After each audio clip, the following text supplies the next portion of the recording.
Time था 22 दिसंबर 1970 का, जब स्पेन के सेंटा क्रूज में डॉक्टर वांटलर अपने घर के पेड़ पौधों का ध्यान दे रहे थे, क्योंकि इस दिन ये छुट्टी पर थे और इनकी पूरी फैमिली बाजार में शॉपिंग करने के लिए गई हुई थी। इस टाइम डॉक्टर के घर पर डॉक्टर के अलावा इनकी 15 साल की मेड सबीने घर पर काम कर रही थी। तो डॉक्टर आराम से अपने पेड़ पौधों को अच्छे से चेक कर लेने के बाद वापिस अपनी कुर्सी पर ही आकर बैठ जाते हैं और उसके बाद अखबार पढ़ने लगते हैं। लेकिन इसी टाइम इनके घर के दरवाजे पर आकर कोई नॉक करता है। तो पहले तो डॉक्टर ने अपनी मेड को आवाज लगाने के बारे में सोचा, लेकिन बाद में उसके दिमाग में ये बात आई कि इसकी मेड तो छत के ऊपरी तरफ इस टाइम काम कर रही है, तो वो कहां पर नीचे उतर के आएगी, बाद में जाकर दरवाजा खोलेगी और हो ना हो यहाँ पर कोई भी व्यक्ति अगर यहाँ पर आया है तो वो डॉक्टर से ही मिलने के लिए आया होगा। तो वो खुद ही खड़े होकर जाकर दरवाजा खोलने लगते हैं। लेकिन जैसे ही उन्होंने दरवाजा खोला तो उन्होंने पाया कि इसके बिल्कुल सामने ही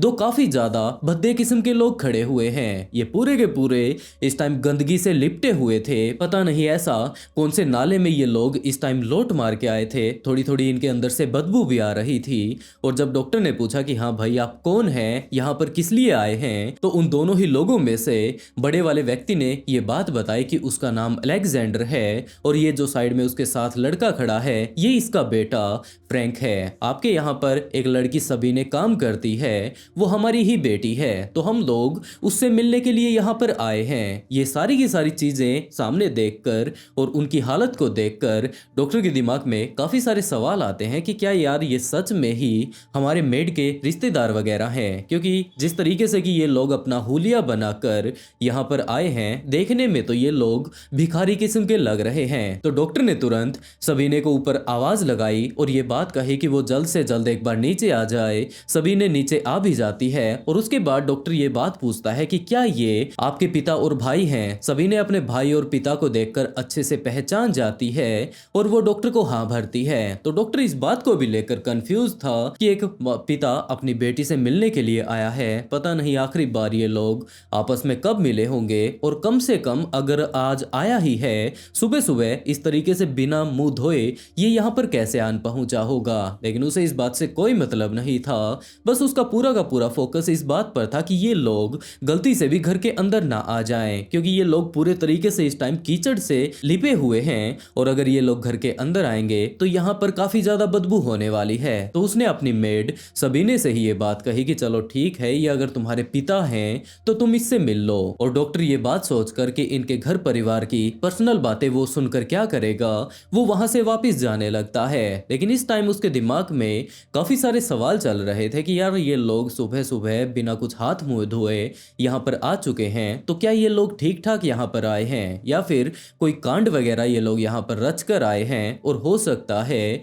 आगे चलकर इसके लिए मुसीबत खड़ी हो जाए। तो वो दूसरी तरफ जाकर दीवार के खड़ा हो जाता है और उन लोगों की बातें सुनना शुरू कर देता है। अलेक्जेंडर अपनी बेटी सबीने से ये बात कहता है कि इसने और इसके भाई ने मिलकर, यानी कि सबीने के भाई ने मिलकर इसकी माँ को और इसकी दोनों ही बहनों को मार डाला है। उन तीनों का ही अंत समय आ चुका था और जिस तरीके से कि हम लोग उन्हें मुक्ति दे सकते थे, हम लोगों ने उन्हें मारकर उन्हें मुक्ति दे दी है। वो इस टाइम स्वर्ग में पहुंच चुकी हैं और इसके बारे में और ज्यादा डिटेल से वो सबीने से बात कर रहे थे। दूसरी तरफ डॉक्टर तो इन सारी ही बातों को सुन लेने के बाद हक्का पक्का रह जाता है कि यार क्या ये सारे के सारे लोग पागल हो चुके हैं। और अब जैसे ही सबीने को इस बारे में पता चलेगा कि इन दोनों ने इसकी माँ को, इनकी बहनों को मार डाला है, तो ये बेचारी इस सारी ही चीजों को हजम कैसे कर पाएगी, ये कहीं वहीं पर बेहोश होकर ना गिर जाए। इन्हीं सारी चीजों के बारे में वो सोच रहा था इस टाइम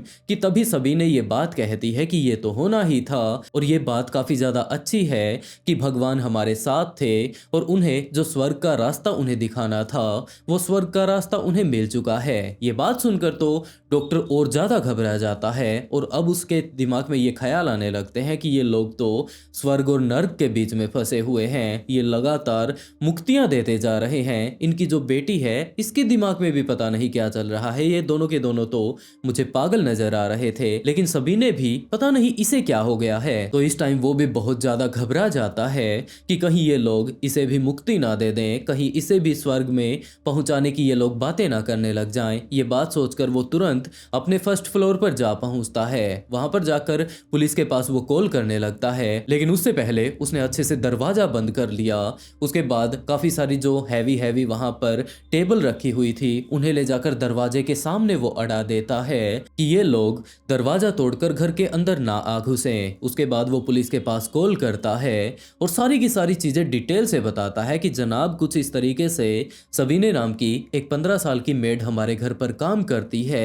आज उसके पिता और भाई उससे मिलने के लिए आए थे, लेकिन वो तो काफी ज्यादा बहकी बहकी बातें कर रहे हैं और कुछ ऐसा उन लोगों को बात करते हुए मैंने सुना है। जैसे ही पुलिस को इस बारे में पता चलता है तो पुलिस भी अब एक्टिव हो चुकी थी। वो लोग जल्द से जल्द इनके पास यहाँ पर घर पर आ पहुंचते हैं और जैसे ही डॉक्टर ने पुलिस को देखा तब जाकर उसकी सांस में सांस आती है कि अब तो पुलिस यहाँ पर आ चुकी है, कम से कम ये लोग इसे तो मुक्ति नहीं दे पाएंगे। उसके बाद वो नीचे आता है, आकर मेन डोर खुद ही खोलता है क्योंकि इस टाइम भी सभी ने अपने पिता और अपने भाई के साथ साइड में वहां पर उनके गार्डन में खड़ी होकर बातें कर रही थी। डॉक्टर ने जैसे ही गेट खोला पुलिस वाले अंदर आते हैं। उन्होंने उन तीनों ही लोगों को देखा, उन 3 लोगों ने पुलिस वालों को देखा और दोबारा से उन्होंने पुलिस वालों को बिल्कुल टोटली इग्नोर कर दिया और अपनी बातें वो लोग करने लगते हैं। पुलिस वालों ने पहले तो उन्हें देखा, उसके बाद डॉक्टर से ही पूछना शुरू किया कि हाँ आपने जिन 3 लोगों के बारे में बताया था आखिरकार वो कहाँ पर हैं। तो डॉक्टर ने उन्हीं की तरफ इशारा किया कि ये वही लोग हैं और अभी भी हो ना हो ये किसी न किसी तरीके की प्लानिंग बना रहे हैं। तो अब पुलिस वाले डॉक्टर से ये बात कहने लगते हैं कि डॉक्टर साहब आप भी बड़ा ही अजीब तरीके का मजाक कर रहे हैं, अगर इन्होंने कोई कत्ल वगैरह किया होता तो हम लोग पुलिस वाले हैं, अपनी ड्रेस यहाँ पर पहन कर आए हैं तो इन्हें तो हमें देखकर भाग जाना चाहिए था। ये तो एक बड़ी ही प्यारी सी फैमिली है जो कि आपस में डिस्कशन कर रही है, लगता है काफी दिनों बाद ये लोग आपस में मिले हैं। तो डॉक्टर ने कहा कि मैं बिल्कुल सच बोल रहा हूँ, मैंने कुछ इसी तरीके की बातें करते हुए इन्हें सुना है। तो वो पुलिस वाले उनके पास जा पहुंचते हैं, तीनों ही लोगों से पूछताछ इस टाइम करने लगते हैं और जब पूछना शुरू करते हैं कि डॉक्टर साहब कुछ ऐसा बोल रहे हैं तो अलेक्जेंडर ने ये बात कहनी शुरू की कि हाँ जनाब जो कुछ भी आपको बता रहे हैं वो बिल्कुल सच है, मैंने अपनी पत्नी का और 2 बेटियों का कत्ल कर दिया है, मैंने उन्हें मुक्ति दे दी है क्योंकि उनके स्वर्ग में जाने का इस समय टाइम हो चुका था। तो पुलिस वाले भी बहुत ज्यादा हैरान हो जाते हैं, उन्हें भी ये बात लगता है कि जरूर ये सारे के सारे लोग मिलकर डॉक्टर साहब के साथ प्रैंक कर रहे होंगे। तो उन्होंने उसके घर के बारे में पूछा। पुलिस ने अपने रेडियो पर दोबारा से दूसरी ऑफिसर्स से बातें की और ये बात बताई कि इस पते पर तुम लोग एक बार जाओ और वहां पर जाकर चेक करो कि आखिरकार वहां का क्या कुछ मंजर है। पुलिस वाले बिल्कुल ऐसा ही करते हैं। इन ऑफिसर्स ने जो पता बताया था वो दूसरे वाले पुलिस ऑफिसर्स वहां पर जा पहुंचते हैं और जैसे ही वो लोग दरवाजे पर पहुंचते हैं तो उन्होंने देखा कि यहाँ पर तो ताला भी नहीं लगाया गया है। वो लोग जैसे ही दरवाजा खोलकर घर के अंदर घुसते हैं तो जितनी स्पीड से वो लोग घर के अंदर गए थे उससे कहीं ज्यादा दोगुनी स्पीड से वो लोग घर के बाहर आ जाते हैं, क्योंकि अंदर का जो उन लोगों ने मंजर देखा था वो तो सच में ही काफी ज्यादा दिल दहला देने वाला था। अंदर इस टाइम 3 महिलाओं की डेड बॉडी पड़ी हुई थी, उनके शरीर को काफी ज्यादा भयानक तरीके से फाड़ दिया गया था। इनके सारे के सारे जो इंटरनल ऑर्गन्स हैं उन्हें बाहर निकाल कर वहां पर घर में मौजूद अलग अलग खूंटियों पर टांग दिया गया था। और इनके अलावा जो सबसे ज्यादा खौफनाक बातें थी वो ये थी कि इन महिलाओं के जो प्राइवेट पार्ट थे, निजी अंग थे, वो भी वहां पर खूंटियों पर टंगे हुए थे। उन्हें एक रस्सी से बांध दिया गया था और उसके बाद उन खूंटियों पर टांग दिया गया था। तो उन्होंने दोबारा से इन वाले पुलिस ऑफिसर्स के पास संपर्क किया और सारी की सारी चीजों के बारे में डिटेल से बताया कि उन लोगों ने यहाँ पर क्या देखा है। ये बात जानते ही पुलिस वालों ने अलेक्जेंडर को और उसके बेटे को तुरंत वहीं पर गिरफ्तार कर लिया। लेकिन तभी उनकी बेटी सबीने ये बात कहती है कि वो उसके पिता को और भाई को कहाँ पर लेकर जा रहे हैं, ये इनके बिना नहीं रह सकती, अगर ये इन्हें लेकर जा रहे हैं तो इन्हें साथ के साथ इसे भी ले जाना होगा। तो पहले तो पुलिस ऑफिसर्स ये बात सोचते हैं कि इस लड़की ने कोई भी जुर्म नहीं किया है तो हम लोग इसे गिरफ्तार तो नहीं कर सकते, लेकिन लेकिन यहाँ का जैसा कि माहौल बन चुका है, दूसरी तरफ से पुलिस वाले जो कुछ भी इन्हें बता रहे हैं ये मामला बहुत ज्यादा गंभीर है। तो वो लोग उन्हें लेकर उनके पुराने घर पर जा पहुंचते हैं, जहां पर कि इस टाइम फ्रैंक और अलेक्जेंडर रहा करते थे। वहां का जाकर जब उन लोगों ने हाल देखा तो वो पुलिस ऑफिसर समझ चुके थे कि ये लोग सिर्फ और सिर्फ इस टाइम मुलजिम ही नहीं जबकि दिमागी तौर पर भी सटियाए हुए हैं। तो उन्हें उठाकर एक साइकेट्रिस्ट के पास ले जाया जाता है। उनकी जब पूरी की पूरी रिपोर्ट निकलवाई जाती है तो ये बात पता चलती है कि सच में इन दोनों के दिमाग में कुछ ना कुछ दिक्कत चल रही है। इसकी बेटी बिल्कुल ठीक ठाक है, लेकिन जिस तरीके से कि इन लोगों ने इसे समझाया था वही सारी बातें ये माना करती थी, और उसी के हिसाब से इस टाइम सबीने को ये बात लग रही थी कि उसकी माँ को और उसकी बाकी जो 2 बची हुई बहनें हैं उन्हें तो मुक्ति मिली है और इस टाइम वो स्वर्ग में जा चुकी हैं। तो पुलिस ऑफिसर्स उनका इलाज करवाते उससे पहले ही उनसे पूछताछ करनी शुरू करते हैं और उसके बाद एक काफी ज्यादा खौफनाक कहानी पुलिस वालों के सामने आती है। पुलिस ऑफिसर्स को पता चलता है कि ये लोग इस टाइम एक कल्ट का हिस्सा हैं, जिस कल्ट को कि सन 1800 में बनाया गया था। उस कल्ट का नाम द लार्बर सोसाइटी है और जब इस कल्ट को बनाया गया था तो उस टाइम इसमें तकरीबन 100 लोग मौजूद थे। और कल्ट को हम लोग इस तरीके का एक ग्रुप कह सकते हैं जो कि सारे के सारे लोग मिलकर अपने खुद के रूल रेगुलेशन बनाते हैं। उनको बाहरी लोगों से कोई खास मतलब नहीं हुआ करता था और बिल्कुल इसी तरीके से इस वाले कल्ट को भी बाहरी लोगों से कोई भी मतलब नहीं था। इन कल्ट के 100 लोगों का ये मानना था कि इस कल्ट से बाहर जितने भी लोग हैं वो सारी की सारी दुष्ट आत्माएं हैं, हमें अपने आप को उनसे बचाकर रखना चाहिए। जब इस कल्ट को बनाया गया था तो इसका लीडर जॉर्ज राइले था। बाद में उसकी मृत्यु हो जाती है, एक और दूसरे व्यक्ति को लीडर बना दिया जाता है। कल्ट का ये मानना था कि ये जो लीडर हमारा है ये भगवान से डायरेक्टली संपर्क करता है और उसके बाद जो कुछ भी हम लोगों के लिए अच्छा होता है ये हमें बता देता है। और इस टाइम कल्ट के लीडर का ये कहना था कि हम 100 लोगों के अलावा जितने भी लोग हमारे आसपास हैं वो सारी की सारी दुष्ट आत्माएं हैं जिन्हें कि एक ना एक दिन नर्क में जाना पड़ेगा। 100 लोग जो हम इस कल्ट के मेंबर हैं सिर्फ और सिर्फ यही स्वर्ग में जाने वाले हैं। बाद में जॉर्ज रेले की मृत्यु हो जाती है। उसके बाद एक नए व्यक्ति को कल्ट का लीडर बना दिया जाता है। लगातार ये प्रोसेस आगे से आगे बढ़ता जाता है, लेकिन एक टाइम ऐसा भी आया जब अलेक्जेंडर को इस कल्ट का लीडर बना दिया जाता है। उसके बाद अलेक्जेंडर शादी कर लेता है। उसके बाद उसकी 2 लड़कियां होती है। उसके बाद एक लड़का होता है और इस लड़के के जन्म के 2 दिन बाद ही अलेक्जेंडर ने अपने पूरे के पूरे ग्रुप में ये घोषणा कर दी कि स्वयं भगवान धरती पर अवतरित हो चुके हैं, हमारे बीच में ये फ्रैंक के रूप में आए हैं। तो ये बात सुनकर इनके कल्ट के सारे लोग बहुत ज्यादा बावले हो जाते हैं। वो इसके एक दर्शन पाने के लिए कुछ भी कर गुजरने के लिए तैयार थे। बाद में फ्रैंक धीरे धीरे कर जैसे जैसे बड़ा होने लगता है तो सारे के सारे लोग इसे भगवान तो माना ही करते थे।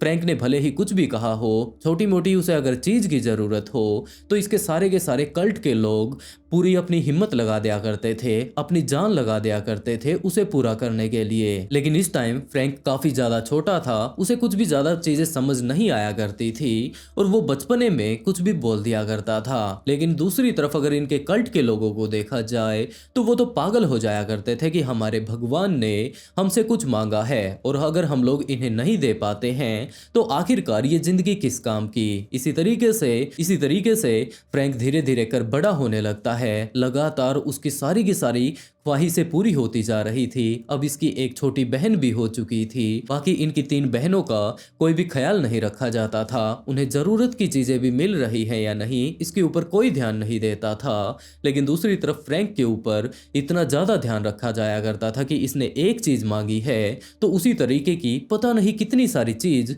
उसके सामने लाकर रख दिया जाया करती थी। फ्रैंक के भी दिमाग में बिल्कुल भगवान वाली छवि आ चुकी थी कि वो कुछ भी कर सकता है। लेकिन इस बात के अलावा इनका पूरा का पूरा कल्ट एक बात के बारे में जानना चाहता था और वो था आवर ऑफ किलिंग, क्योंकि इनके कल्ट का ये मानना था कि इनके भगवान जैसे ही अवतरित होंगे तो वो एक फिक्स टाइम बताएंगे, एक स्पेसिफिक जगह बताएंगे, सारी की सारी चीज़ें हमें कैलकुलेट करके बताएंगे कि अगर हम लोग उस टाइम में अपनी जान गंवा देते हैं तो सारे के सारे हम लोग स्वर्ग में तो जाने ही वाले हैं। तो वो परफेक्ट टाइम कौन सा होगा, क्योंकि उससे पहले अगर हम लोग अपनी जान गंवा देते हैं, बाद में अपनी जान गंवाते हैं, या फिर उस स्पेसिफिक जगह पर जाकर अपनी जान अगर हम लोग नहीं गंवाते हैं, कहीं और हमारी जान निकल जाती है, तो हम लोग स्वर्ग में नहीं जा पाएंगे। और उसमें भी खास तौर पर इनके कल्ट का ये कहना था कि सारे के सारे जितने भी लड़के हैं, जितने भी पुरुष हमारे समाज में हैं, ये तो कन्फर्म है कि ये लोग स्वर्ग जाने ही वाले हैं। मेन दिक्कत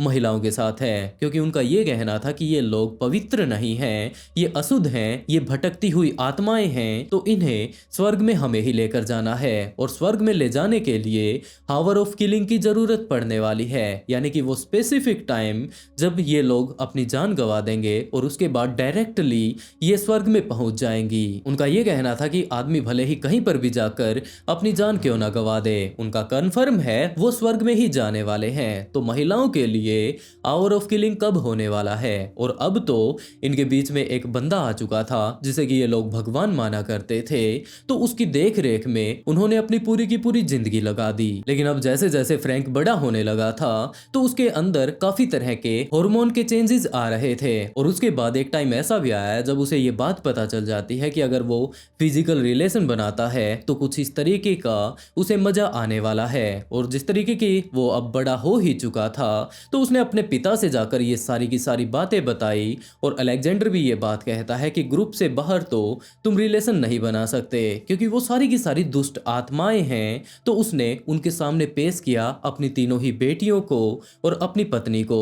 असल में अगर देखा जाए तो ये फ्रैंक की माँ थी और 3 बहनें थी, लेकिन उसने उन्हें भी नहीं बख्शा और वो उन्हीं के साथ फिजिकल रिलेशन बनाने लगता है। और इनके जो कल्ट के लोग थे वो तो सारे के सारे यही बात कहा करते थे कि ये तीनों की तीनों, चारों की चारों महिलाएं कितनी ज्यादा सौभाग्यशाली हैं। सबसे बड़ी बात ये भगवान की बहन और माँ है, और इसके अलावा ये भगवान के कितने ज्यादा काम आ रही हैं। और ये सारी की सारी दरिंदगी अगले काफी सालों तक यूं ही चलती रहती है। लेकिन जैसे ही 1960 का टाइम आता है तो बाहरी लोगों को ये बात पता चल जाती है कि ये 100 लोग जो आपस में एक दूसरे के साथ बहुत ज्यादा मिलजुल कर रहते हैं, ये लोग कुछ ऐसी ऐसी बातें कर रहे हैं और एक ना एक दिन ये सारे के सारे लोग एक साथ अपनी जान गंवा देंगे। तो वो लोग इस सारे के सारे ग्रुप के खिलाफ हो जाते हैं। उसके बाद एक एक बंदे को पकड़कर ग्रुप से बाहर निकालना शुरू कर देते हैं। इनकी सारी की सारी मीटिंगों को बंद करवा दिया जाता है और ढूंढना शुरू कर देते हैं उस स्पेसिफिक भगवान को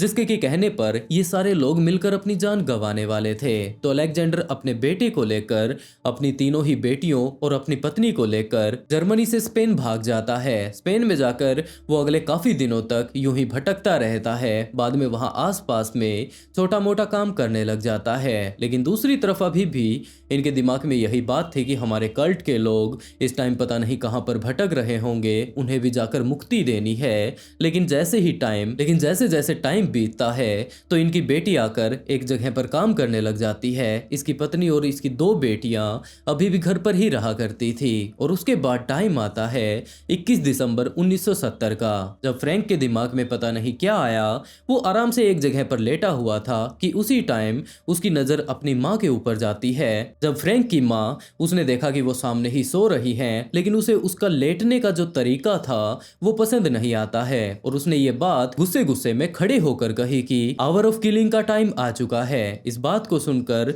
जो कि उसकी माँ इस टाइम आराम से लेटी हुई थी, वो तुरंत खड़ी हो जाती है, मानो वो तो बहुत ज्यादा खुश हो चुकी थी। दूसरी तरफ इस टाइम उसके पिता बाहर वाले आंगन में मौजूद थे। वो भी तुरंत भागकर अंदर आते हैं और वो ये बात पूछने लगते हैं कि आखिरकार वो टाइम फिक्स कब है और जगह कौन सी है। तो फ्रैंक अब बहुत ज्यादा गुस्सा तो अपनी माँ को देखकर हो ही चुका था, क्योंकि उसे उनका लेटने का तरीका पसंद नहीं आया था। तो फ्रैंक ने ये बात कही कि आवर ऑफ किलिंग का टाइम कोई और नहीं जबकि अभी का है, और जगह भी कहीं और नहीं जबकि यहीं पर। तो उसकी माँ तुरंत सामने आकर उसके बैठ जाती है और ये बात कहती है कि अगर टाइम आ चुका है तो वो अपना काम जल्द से जल्द शुरू कर दे, कहीं टाइम ना निकल जाए और उसके बाद ये यहीं पर फंसी रह जाएंगी। ये बात सुनकर अलेक्जेंडर अपने दूसरे कमरे से एक गिटार उठाकर लेकर आता है। वहां पर उसने अपने साइड में एक रेडियो उस टाइम ऑन कर दिया था उसमें एक कैसेट उसने लगा दी थी और एक म्यूजिक बजाना शुरू कर दिया था। दूसरी तरफ वो गिटार बजा रहा था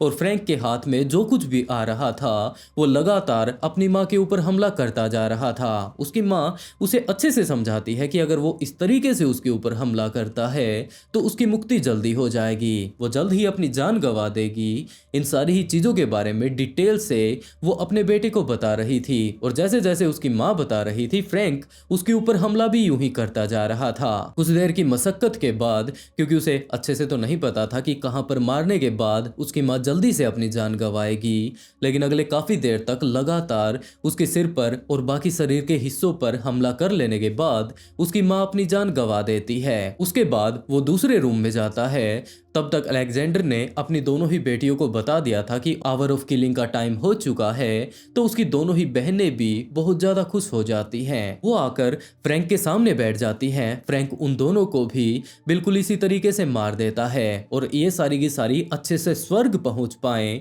इसके लिए उन्होंने वहां पर साइड में रखे हुए एक चाकू को उठा लिया और उसके बाद उनके जो पेट था, उनके जो प्राइवेट पार्ट थे, उन्होंने वो काटने शुरू कर दिए। वो सारे के सारे अच्छे से काट लेने के बाद इनके सारे के सारे इंटरनल ऑर्गन्स बाहर निकाल लेने के बाद वहां पर जितनी भी खूंटियां थी कपड़े टांगने के लिए उनके घर की, उनके अलावा उन्होंने काफी सारी रस्सियां भी इस टाइम बांध दी थी। वो सारे के सारे इंटरनल ऑर्गन्स एक एक करके वो उनके ऊपर टांगना शुरू कर देते हैं और आखिर में एक रस्सी में ये इनके प्राइवेट पार्ट्स को बांधकर वहां पर एक लड़ी की तरह सजा देते हैं। उसके बाद सारा का सारा काम निपटा लेने के बाद आखिर में ये अपनी बेटी के पास पहुंचते हैं क्योंकि इन्हें उसे भी तो मुक्ति देनी थी और डॉक्टर तो वैसे ही घबरा गया कि कहीं ये उन्हें भी मुक्ति ना दे दे, तो उसने पुलिस के पास कॉल कर दिया और इन लोगों ने डिटेल से ये सारी बातें अब पुलिस वालों को बता दी थी। लेकिन जैसे ही ये बातें बताई तो उन्होंने ये बात भी कही कि ये सब हमारे ही धर्म से रिलेटेड है, तो प्लीज आप इसके अंदर किसी भी तरीके का इंटरफेयर मत कीजिएगा। हमें हमारी तीसरी बेटी को भी इस टाइम मुक्ति देनी है और इसे स्वर्ग भेजना है। लेकिन पुलिस ऑफिसर्स उन्हें जबरदस्ती पकड़कर साइकेट्रिस्ट के पास लेकर जाते हैं। उसके बाद पागल खाने उन्हें भेज दिया जाता है और अगले काफी सालों तक उनके ऊपर यूं ही इलाज चलता रहता है। लेकिन 1991 में अलेक्जेंडर और फ्रैंक दोनों के दोनों उस पागल खाने से भागने में कामयाब हो जाते हैं और उसके बाद उनके बारे में पुलिस कभी भी पता नहीं लगा पाई कि आखिरकार ये दोनों के दोनों लोग गए तो गए कहां पर। इनकी बेटी सबीने पागल तो नहीं थी, लेकिन जिस तरीके से कि इन्हें बताया गया था, इसे समझाया गया था, वो सारी चीजें जैसे ही उसे पता चलती है तो वो भी इनकी बात मानने लगी थी। बाद में इसे जब इसके भाई को और इसके पिता को जेल भेज दिया गया था तो सबीने को कॉन्वेंट में भेज दिया जाता है जहां पर कि ईसाई साधु संत और साध्वी रहा करते थे। बाद में उसे यूं ही छोड़ दिया जाता है जहां पर भी वो जाना चाहती थी, लेकिन उसकी कभी भी आइडेंटिटी रिवेल नहीं की जाती है क्योंकि जब ये सारे के सारे कांड हुए थे उस टाइम वो नाबालिग थी और उसे इन सारी ही चीजों के बारे में कुछ भी नहीं पता था और आज के टाइम में शायद वो अपनी जिंदगी काफी अच्छे से बिता रही होगी। लेकिन दूसरी तरफ अगर फ्रैंक और अलेक्जेंडर के बारे में देखा जाए तो उनके बारे में आज तक किसी को भी नहीं पता कि आखिरकार वो कहां पर गए होंगे। वैसे दोस्तों आज के लिए बस इतना ही। क्या आप लोगों ने ये स्टोरी पहले कभी सुनी थी? वैसे आप लोग इन लोगों की जैसी मानसिकता थी उसके बारे में क्या कहना चाहेंगे? अपनी राय कमेंट बॉक्स में जरूर बताइएगा। अगर वीडियो पसंद आई हो तो वीडियो को लाइक कर ब्लडी फाइल्स को सब्सक्राइब जरूर कर लें क्योंकि इसी तरीके के काफी सारे अजीबोगरीब केस, ट्विस्टेड केस मैं यहाँ पर लेकर आता रहता हूँ। और इसी के साथ दोस्तों आज का शाउट आउट रेखा भावरी को and write a beautiful comment to get shout out in next video. बहुत जल्द मिलते हैं एक और नए ट्विस्टेड केस के साथ।